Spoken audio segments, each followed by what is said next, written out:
Good morning. Good morning. Did you know that there is extraordinary power in just ordinary words? Let me show you.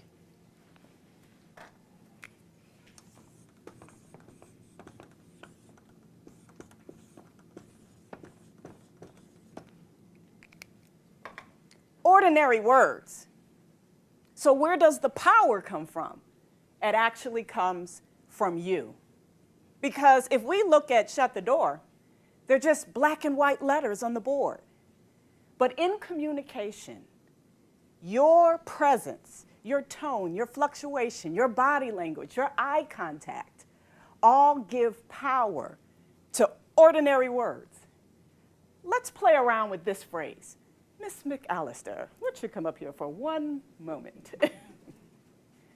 Let's give her a hand. I'm going to say this phrase to her 3 different ways. Now, in communication, as we know, there are 2 parts, the sender and the receiver. Now, how I send this communication will determine the receiver's response. Shut the door. How do you feel? I can go shut that door. Yeah. I'm just giving her a request. Shut the door. Now let me add a little difference in there. Shut the door? What would her response be? Or what do you feel your response would be if I go, shut the door? I thought I asked you to shut the door. Yeah. Now because I'm changing my fluctuation, this is the body language. I've changed that phrase now where she's feeling like, okay, I need to answer a question. Okay, brace yourself. Shut the door! How would she feel? Ready to fight. Thank you. Thank you. Let's give her a hand. That, ladies and gentlemen, is the power behind communication. She was very offended, probably, had I yelled at her, put my hands on my hip, and pointed my finger at her. But on the board, it looks like the same phrase. That's why it is important in communication that you learn those skills. Now, in this section, we're going to teach you a few things about how not to be a lightweight when it comes to communication. Whenever you speak, whenever you stand before a crowd, we want to make sure that you're getting the right effect for the words that you're speaking. And everything you do is going to send a different message about what you are speaking about. Now, in your booklets on page 13, there are 11 tips on how to not be a lightweight. I want to peel back the layers of about 2 of those principles. And then at the end of this session, you're going to review all 11. I want you to put a circle around the things that you say, you know, I need some help on those areas. And the ones that you say, I'm pretty good at that, put a star by it. So on number 7, it says, exude confidence and passion with your facial expressions, posture, and gestures. Well, what does that really mean? Did you know that there are 43 facial muscles in your face? 43. So why not use them? You would be very surprised if you were ever videotaped how many of those muscles you never even use. I call it the dead face.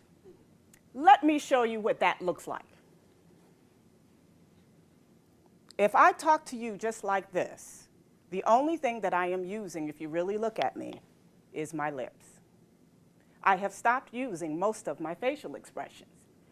I am still talking with a lot of tone, but I'm not using my facial expressions. Look what this looks like when I use them. Now, ladies and gentlemen, I'm using all of my facial expressions. And it is changing the way my message comes across because I'm using my eyes, I'm using my eyebrows, I'm giving you a smile. This is not natural, so it does take practice. I recognize this when I watch my own videos, that wow, I didn't feel that dead, but my face was giving a different expression. It is important that when you are presenting, that you don't forget your face and use those 43 muscles. Another thing about posture.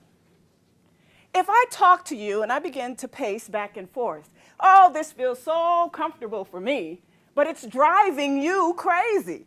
It's like you're looking at a tennis match. And this is how most people talk because it's comfortable.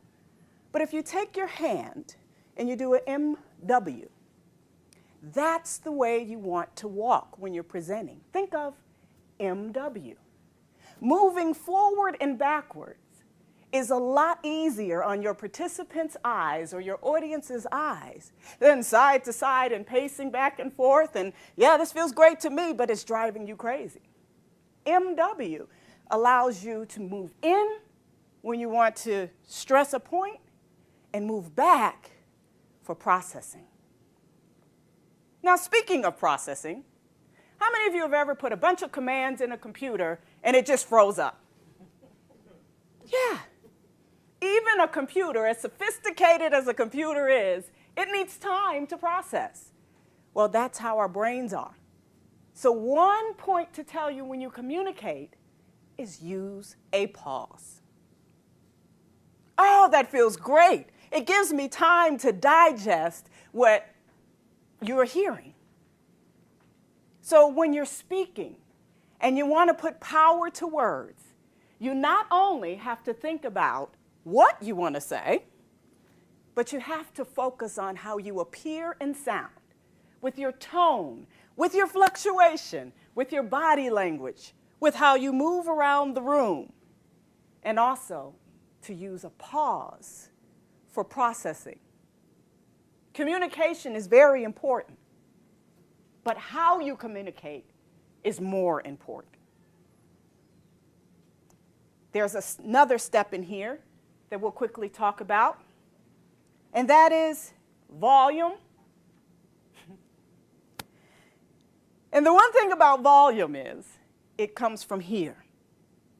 Don't speak to your participants or your audience as though they're here.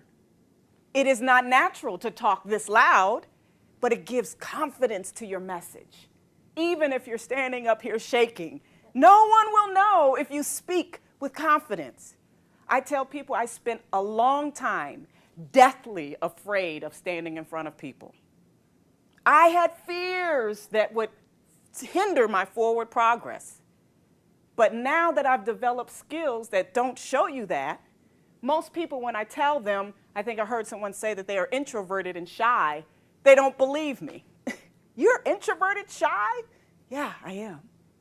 But because of the confidence that I bring out in my presentations, you don't see it. That's the power behind ordinary words.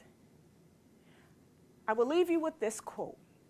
Someone once said, adults are just children with more experiences. And it's so true. Imagine how you talk to a baby. Oh, you're so cute, come here, yay, yay. Why is that so exciting for a baby? Because of the facial expressions and the life and the fluctuations that you give. It brings out something in a baby that just makes them just Google and just go crazy. We really haven't lost that as adults.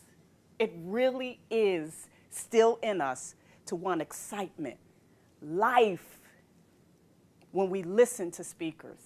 So I encourage you, add these things in your communication, and you will be remembered. Thank you.